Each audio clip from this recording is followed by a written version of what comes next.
नमस्कार, राधे राधे। मैं कृष्णा आपको स्वागत करता हूँ मेरे यूट्यूब चैनल पर। जैसा कि कुछ कैंडिडेट्स मुझे मैसेज कर रहे थे कि उनको कुछ जीके के इम्पोर्टेंट टॉपिक्स बता दिए जाएं। ये वीडियो उन सभी के लिए है जिनको कुछ भी कन्फ्यूजन है ना। मैंने ट्राई किया है कि जितने भी प्रीवियस ईयर पेपर्स आए हुए हैं सीआरई में, और जैसा कि मैंने तीनों पेपर दिए हुए हैं, तो इसलिए जो भी मुझे मेरा एक्सपीरियंस है उसके बेसिस पर मैं आपसे ये डिटेल शेयर कर रहा हूँ। ठीक है।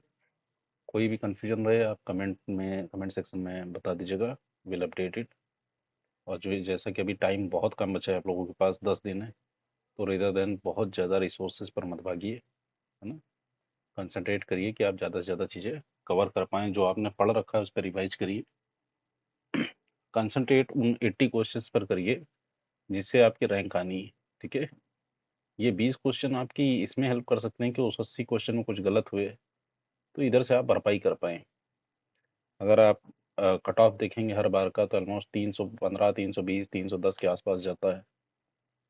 और आपको अच्छी रैंक चाहिए, आपको डबल ए चाहिए, आपको टॉप करना है, तो कोर्स आप 335, 40, 50 का टारगेट कीजिएगा। ठीक है। क्योंकि कंपटीशन टफ होने वाला है, नो डाउट। सो अभी मैक्सिमम टाइम आप अपना रिवीजन पर दीजिए। बहुत से टेलीग्राम चैनल आपको मिलेंगे, बहुत से यूट्यूब चैनल्स आपको मिलेंगे जो आपको यही बताएंगे कि ये क्लास कर लीजिए आपको हो जाएगा, वो क्लास कर लीजिए हो जाएगा। ऐसा बिल्कुल नहीं है। स्टैंडर्ड रिसोर्सेज तो आपको फॉलो करने ही है। ठीक है। एमसीक्यू आपको लगाने ही है, उसका कोई शॉर्टकट कोई शॉर्ट ट्रिक नहीं हो सकती, है ना। सभी को अपने व्यूज़ बढ़ाने हैं, सभी को सब्सक्राइबर चाहिए, सभी को लाइक चाहिए, कमेंट चाहिए, उसके चक्कर में चीज़ें बहुत गलत जा सकती हैं, आपके लिए नुकसानदायक है। हाँ, जिनके चैनल्स हैं उनका तो फ़ायदा है। और दूसरी चीज़ मैं बता दूं, मैं अभी कुछ समय से ऑब्जर्व कर रहा हूँ, कुछ जगह ऐसे ऐसे टॉपिक्स बताए जा रहे हैं कुछ टीचर्स के द्वारा जो जिनका कोई एमसीआरई में वैल्यू ही नहीं है ना, कोई वेटेज नहीं है उनका। और बट उससे क्या है, कैंडिडेट्स पढ़ रहे हैं, उनका टाइम वेस्ट हो रहा है।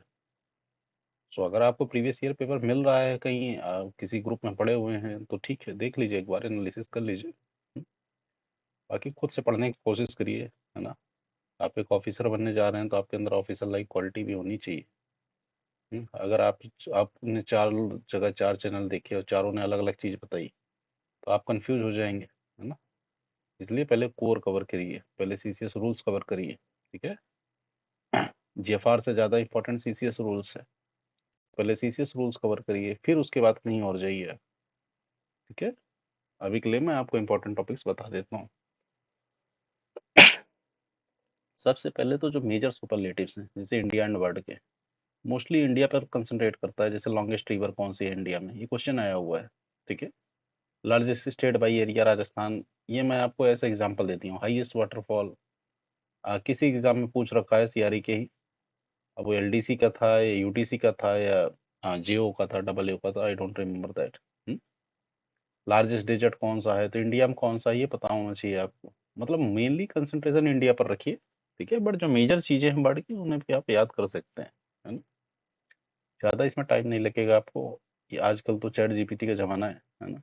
पुटअप करिए, उस पर कमांड डालिए कि मेजर सुपरलेटिव्स बताइए इंडिया के, और वो 20-30 की टेबल मिल जाएगी। मैं टेलीग्राम पर पुट कर दूंगा इसको। ठीक है। उसको देख लीजिएगा एक बार एंड कवर हो जाएगा आपको। ठीक है। Next topic is classical dance forms of India. तो कौन सा डांस फॉर्म कहाँ से है ये एक बार जरूर देख लीजिएगा। ठीक है। इस पीपीटी में मैंने दे रखा है, पीपीटी रिक्वायर्ड हो तो बता दीजिएगा, मैं टेलीग्राम ग्रुप पर पोस्ट कर दूंगा। आज मुझे थोड़ा सा हेल्थ इशू है, इसकी वजह से मेरी वॉइस उतनी क्लियर है नहीं।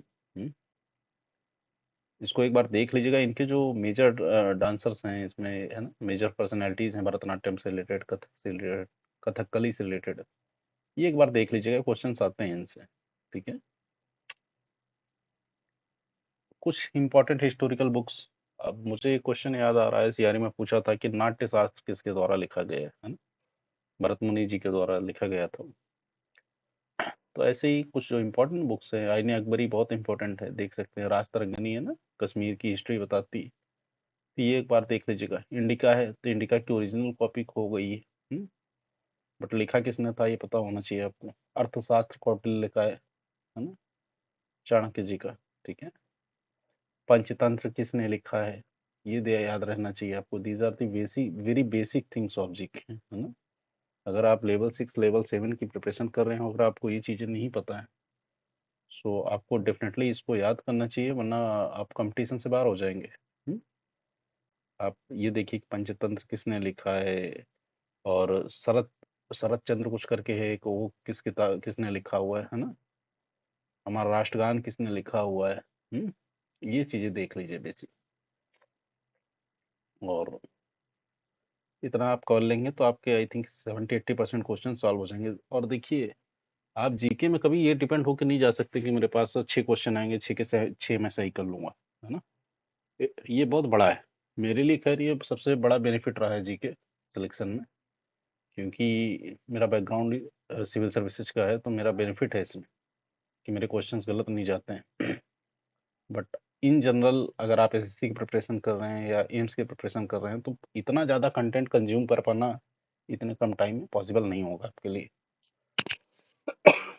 तो अभी के लिए मैं आपको यही सजेस्ट करूंगा कि एटलीस्ट जो ये टॉपिक्स दे रहा हूँ, इसको या तो लूसेंट से पढ़ लीजिए आप, है ना? और या तो फिर इसके लिए आप चैट जीपीटी का यूज करें। ठीक है? बड़ा बड़ा कोई कंटेंट बना के दे दे आपको, that will not be beneficial for you. Important personalities जैसे हैं, महात्मा गांधी जी को क्या बोला जाता है, सरदार पटेल जी को क्या बोला जाता है ना? एपीजे अब्दुल कलाम जी को मिसाइल मैन ऑफ इंडिया बोला जाता है। ये क्वेश्चन आया हुआ है, पता है आपको? थियरी में डायरेक्ट क्वेश्चन पूछा है। ऐसे ही क्वेश्चन आते हैं। बट अब लेडी विद द लैम्प याद आ गया तो आपके 2.5 नंबर 4 नंबर फिक्स हैं अभी तो, है ना? माफ कीजिएगा, 2.5 नंबर मैं अभी कुछ एग्जाम दिया था उसमें था, तो 4 नंबर का पेपर है आपका, एक क्वेश्चन। तो अगर ये याद है तो ठीक है, और नहीं याद है तो 4 नंबर गए, और जो 4 नंबर एक्स्ट्रा लाएगा उसकी रैंक आपसे 10-20 रैंक ऊपर जाएगा। और टोटल इस बार तो 63 सीट्स हैं जीओ डबल के लिए। और बेनिफिट भी है, क्योंकि जब पिछला सीआरई 2025 आया था, तो आई थिंक 8-10 सीट थी, 10-12 सीट्स थी, और उसमें भी यूआर की आई थिंक 7-8 सीट ही थी। एग्जैक्ट मुझे नंबर याद नहीं है उसके। तो ऑफकोर्स आपके पास ये बहुत गोल्डन अपॉर्चुनिटी है, इस पे वर्क करिए। पढ़ेंगे आप तो कवर कर ले जाएंगे, और सोचेंगे कि मैं पूरा जीके इग्नोर कर दूं, पूरी इंग्लिश इग्नोर कर दूं, सो पॉसिबल नहीं है ना? कंपटीशन में आप कोई एक सब्जेक्ट इग्नोर करके नहीं जा सकते। ठीक है? मैं इंग्लिश और रीजनिंग का एक सेपरेट वीडियो बना दूंगा। मैं मिक्सअप नहीं करना चाह रहा चीज़ों को। इसलिए भी नहीं कर रहा है कि अगर किसी की जीके बहुत अच्छी है तो जीके का वीडियो नहीं देखे, उसके लिए ठीक है। किसी की रीजनिंग बहुत अच्छी है तो फिर रीजनिंग के टॉपिक देख के क्या करेगा वो, है ना? जिसकी जो रिक्वायरमेंट है उस हिसाब से आप वीडियोस देख लीजिएगा, और एक प्लेलिस्ट में मैं पुटअप कर दे रहा हूँ, ताकि आप सभी लोगों के लिए बेनिफिट रहे। ये टेलीग्राम ग्रुप है, जैसा कि पता ही है आपको, मैं कंटेंट वहीं पे पोस्ट करता हूँ। टेलीग्राम ग्रुप आप चाहें तो ज्वाइन कर सकते हैं, है ना? और इस वीडियो को यहीं समाप्त करते हैं। इनकेस आपकी कोई भी और रिक्वायरमेंट है, मैराथन क्लास के लिए मुझे बोला गया है, सो मैराथन क्लास मैं सैटरडे को प्लान करूँगा, क्योंकि सैटरडे मेरा हाफ डे है। सो सैटरडे को एक कंप्लीट कंप्यूटर की मैराथन क्लास, और ये जो जितने भी आपके सर्विस रूल्स के टॉपिक है ना, इनकी 12 से 13 घंटे की एक कंप्लीट क्लास मैं प्लान कर रहा हूँ, ताकि आपको एक ही वीडियो में कंप्लीट रिवीजन हो जाए, है ना? निश्चिंत रहिएगा, उससे आपका 60-70% क्वेश्चन तो आ ही जाएगा आपके पास। और बचे 10-20% क्वेश्चन आप यहाँ से टारगेट करिए, जीके से, इंग्लिश से, रीजनिंग से। थैंक यू, बहुत बहुत धन्यवाद। जय हिंद, जय भारत।